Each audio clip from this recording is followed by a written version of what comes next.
On today's episode of Flashback Friday in Elvis history, I take you back to November 21st, 1955, 70 years ago today. Elvis Presley signs his RCA Victor contract that will change his life forever. Go back in time with me today as we learn a little history from that day in Elvis Presley's life, and oh, what a day it must have been for the future king of rock and roll.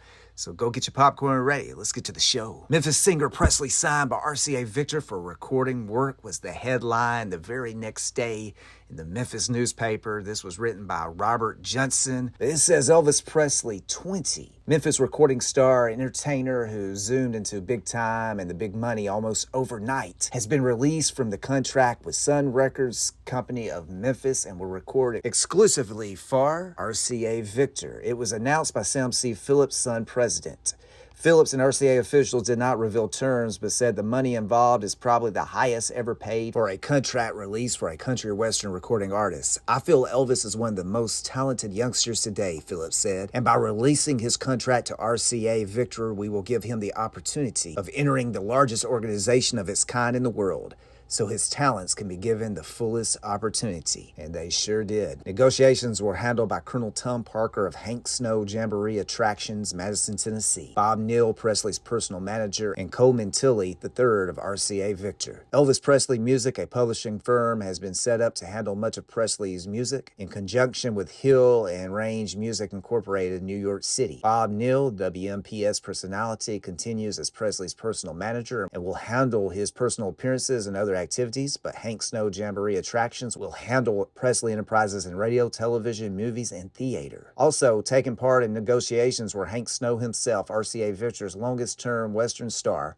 Sam Escrow, RCA Victor Regional Sales Manager, Ben Starr of Hill and Range Music, and Jim Crungington, local RCA Victor representative. Presley, who lived in Tupelo, Mississippi until he was 14 and is a graduate of Humes High School, is the son of Mr. and Miss Vernon Presley of 462, Alabama. Phillips signed him for Sun Records after Presley wandered in one day and wanted to have a recording made at his own expense. His first record, That's All Right Mama and Blue Moon of Kentucky, hit the bestseller list immediately after its releases in July last year, and both Billboard and Cashbox trade journals named him most promising Western star. He became a regular on the Louisiana Hayride on CBS. His newest record, Mystery Train and I Forgot to Remember, is his bestseller so far. Both songs were written by Stan Kessler and Charlie Feathers, a Memphis team. Tony Arden has just recorded I Forgot to Remember to Victor, and Pee Wee King's latest is also a Kessler Feathers composition. All 5 Presley records have made the bestseller list. Presley's Mystery Train is now being played by pop disc jockeys as well as C&W in the East. Sun has 10 country western artists remaining on its label, including Johnny Cash and newcomer Carl Perkins, who writes his own music and who is causing a stir. So this is another article that I found that talks about this day in Elvis's life. Check this out. November 21st, 1955 wasn't just another Monday. For Elvis Presley, it was a day a $35,000 contract, which is $400,000 in 2024 money, pulled him out of original spotlight and thrust him into the global stage. RCA Records, sensing that the young singer from Tupelo, Mississippi was more than just a passing trend, purchased his contract from Sun Records. That deal included Elvis's 5 existing Sun singles and a handful of unreleased recordings would go on to redefine not only his career but also the future of music.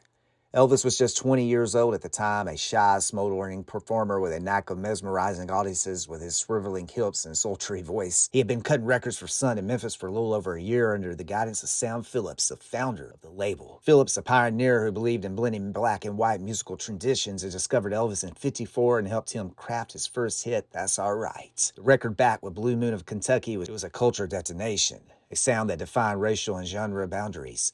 Yet by late '55, Phillips found himself in a bind. Sun Records was small, and promoting Elvis nationally required resources Phillips simply didn't have. I knew I couldn't hold on to him forever, Phillips would later admit. He was bound for bigger things. I just hoped I could make the right deal for him and for us.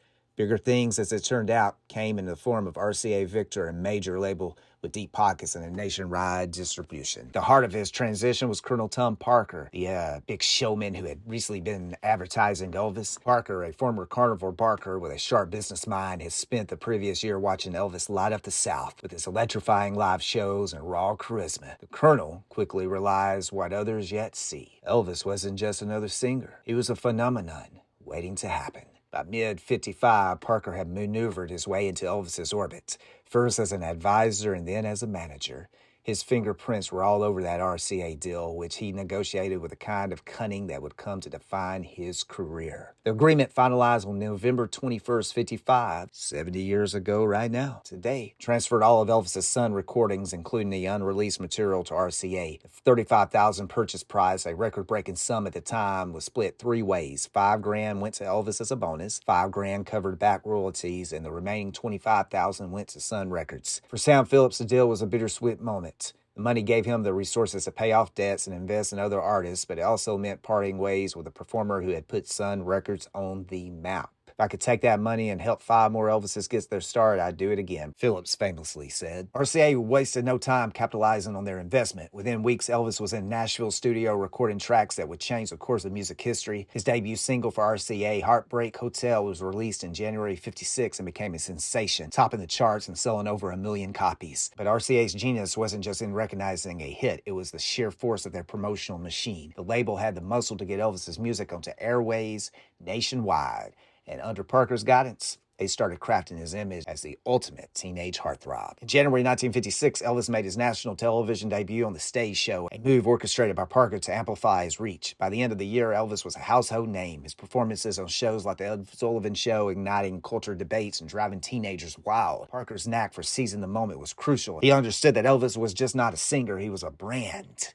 The RCA deal marked the start of an explosive chapter for Elvis Presley, but it also revealed the complexities of his new partnership with Colonel Parker. Colonel was a polarizing figure, both a brilliant strategist and a ruthless negotiator. While he undoubtedly propelled Elvis to superstardom, his tight control over every aspect of the singer's career would soon spark tensions. For now, though, their union was a match made in showbiz heaven. The $35,000 gamble was paying off in ways no one could have imagined. By the end of '56, Elvis was the biggest name in music, a star whose appeal transcended boundaries of age, race, and geography. Yet the story of that November day in '55 is a reminder of how fragile and contingent success can be. If Sam Phillips had held onto Elvis a little longer, or if RCA hadn't taken the gamble, would the king of rock and roll have ever ascended his throne? Even Elvis himself seemed aware of the magnitude of the moment. Years later, he reportedly reflected on his time at Sun Records with a nostalgia. Mr. Phillips gave me my start. He believed in me, and when nobody else did, I owe him everything. November 21st, '55 was the day Elvis Presley left behind the humble beginnings of Memphis, Tennessee, and stepped into the stage of immortality. $35,000 deal was not just a transaction. It was the opening chord of a symphony that would echo through generations. Here is that contract that you're seeing on screen right here. It looks like it was drafted on November the 15th of '55. Of course, Elvis would sign it. Vernon and Gladys and the Colonel would sign it, or Vernon would sign it on November the 21st, '55. Today, 70 years ago. How cool is this history, guys? And if this history would never have happened, you're probably not listening to me tell this story right now. You might not even know Elvis for real if he didn't sign with RCA and Colonel Parker. And I'm going to give Colonel his credit where his credit is due. Colonel put Elvis in the opportunities that he needed to become the Elvis we know today. Of course, Elvis had all that talent and charisma, and it just all came together. Colonel had to make the deals and had to fight for his boy, Elvis Presley. So guys, hope you've enjoyed this episode of Flashback Friday in Elvis history. Till next time, like, share, comment, share with your friends. I'll see you down the road. Thanks for watching.